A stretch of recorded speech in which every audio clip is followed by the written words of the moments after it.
إن تنصروا الله ينصركم ويثبت أقدامكم. Insyaallah pada kesempatan kali ini kita akan mempelajari sisi kehidupan sahabat mulia Ali bin Abi Thalib radhiyallahu taala anhu yang merupakan khalifah keempat setelah Abu Bakar, Umar dan Utsman radhiyallahu taala anhum ajma'in. Ali bin Abi Thalib radhiyallahu taala anhu, bapaknya adalah Abu Thalib, kemudian ibunya adalah Fatimah binti Asad bin Hashim. Kita tahu Abu Thalib bin Abdul Muttalib bin Hashim, kemudian bin Abdi Manaf. Abu Thalib ini adalah saudara kandung dengan bapaknya Nabi sallallahu alaihi wasallam, yaitu Abdullah. Abu Thalib punya anak, di antaranya adalah Aqil, ada Ja'far dan ada Ali. Tapi Abu Thalib adalah seorang yang miskin, oleh karenanya disebutkan bagaimana Nabi sallallahu alaihi wasallam ketika kecil menggembalakan kambing, di antaranya membantu kehidupan Abu Thalib. Al-Abbas bersama Nabi SAW, mereka datang ke Abu Thalib membantu kehidupan Abu Thalib. Mereka mengatakan, wahai Abu Thalib, biarkanlah anak-anakmu, kami yang urus. Maka Ja'far dirawat oleh Al-Abbas, Ali dirawat oleh Nabi SAW.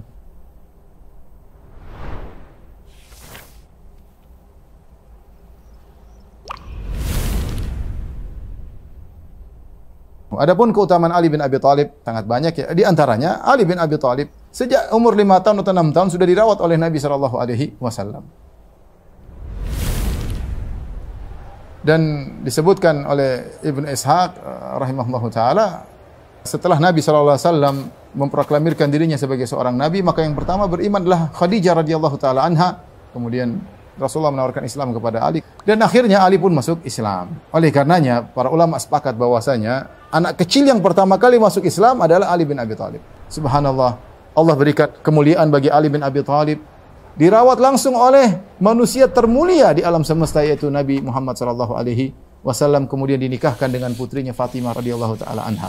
Menakjubkan ya.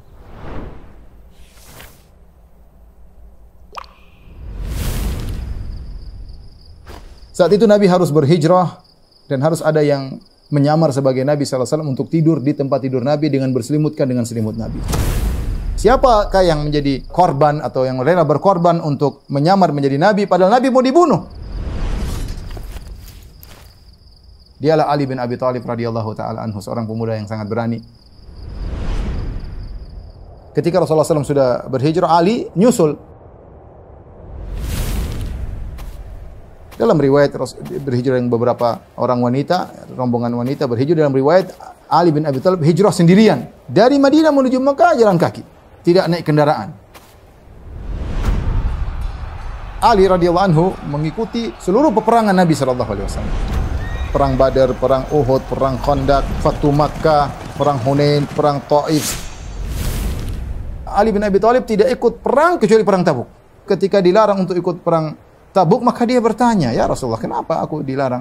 Akhirnya Rasulullah SAW berkata dengan suatu perkataan diriwayatkan oleh Imam Muslim. Kata Nabi SAW, tidakkah kau ridha wahai Ali, engkau dibandingkan aku seperti kedudukan Harun dibandingkan Musa? Ali mengatakan, raditu ya Rasulullah, aku ridha ya Rasulullah. Akhirnya Ali tidak ikut perang Tabuk. Di antara keistimewaan Ali bin Abi Thalib, semua cucu Rasulullah SAW yang ada sekarang ini, semuanya adalah keturunan Ali bin Abi Thalib radhiyallahu ta'ala anhu, termasuk Imam Mahdi yang akan muncul di akhir zaman adalah keturunan Ali bin Abi Thalib radhiyallahu ta'ala anhu. Peristiwa terbunuhnya Ali bin Abi Thalib sudah dikabarkan oleh Rasulullah SAW dalam banyak hadis, dan Ali tahu akan hal tersebut, dia akan dibunuh. Dalam suatu hadis Rasulullah SAW bersabda kepada Ali bin Abi Thalib, kata Nabi SAW, wahai Ali, sungguhnya kau akan ditikam di sini. Rasulullah tunjukkan di bagian kepalanya. Dan pembunuh yang melakukan tikaman tersebut adalah orang yang paling celaka. Sebagaimana pembunuh ontanya Nabi Saleh adalah orang yang paling celaka dari kaum Tsamud. Bagaimana peristiwa terbunuhnya Ali bin Abi Thalib radhiyallahu taala anhu? Berkumpullah 3 orang, sisa-sisa orang Khawarij. Mereka berkumpul, disebutkan di Mekah. Mereka berbuat janji. Ketika itu Ali bin Abi Thalib di Kufah, kemudian Muawiyah berada di Syam, kemudian Amr bin As berada di Mesir ya. Dan kisah ini disebutkan oleh Ibnu Jarir dan juga selainnya dari para ahli sejarah. 3 orang Khawarij yang tersisa di antaranya Abdurrahman bin Amr. Abdurrahman bin Amr yang dikenal Abdurrahman Ibnu Muljam Al-Himyari Al-Muradi ya. Kemudian orang kedua namanya Al-Buraq bin Abdullah At-Tamimi. Yang ketiga namanya Amr bin Bakar Maka Ibnu Muljam berkata, aku yang akan membunuh Ali bin Abi Thalib. Burak bin Abdillah berkata, aku yang akan bunuh Muawiyah bin Abi Sufyan. Amr bin Bakar berkata, aku yang membunuh Amr bin As. Akhirnya mereka bersepakat, tidak boleh mereka mundur. Pokoknya cuma dua kemungkinan. Berhasil membunuh target atau terbunuh. Akhirnya mereka pun mengambil pedang mereka, kemudian mereka masukkan dalam racun. Abdullah bin Muljam ketika akan membunuh Ali bin Abi Thalib, dia minta bantuan dua orang. Ya. Jadi mereka bertiga.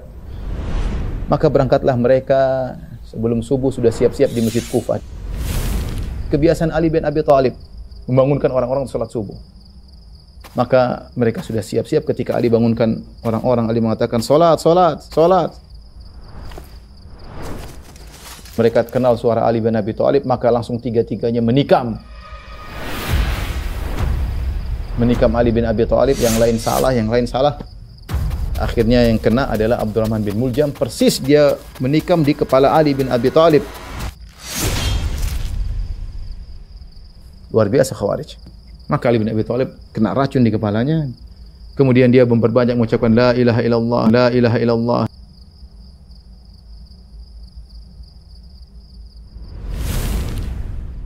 Ucapan yang dia ucapkan ketika meninggal dunia, dia baca firman Allah, "Faman ya'mal mithqala dzarratin khairan yarah, wa man ya'mal mithqala dzarratin syarran yarah." Siapa yang melakukan kebaikan sedikit pun dia akan melihat hasilnya, siapa yang melakukan keburukan sedikit pun dia akan melihat hasilnya. Jadi demikianlah para sahabat banyak yang diuji meninggal dengan kondisi yang tragis agar Allah menyempurnakan pahala mereka, agar mereka mendapatkan pahala mati syahid.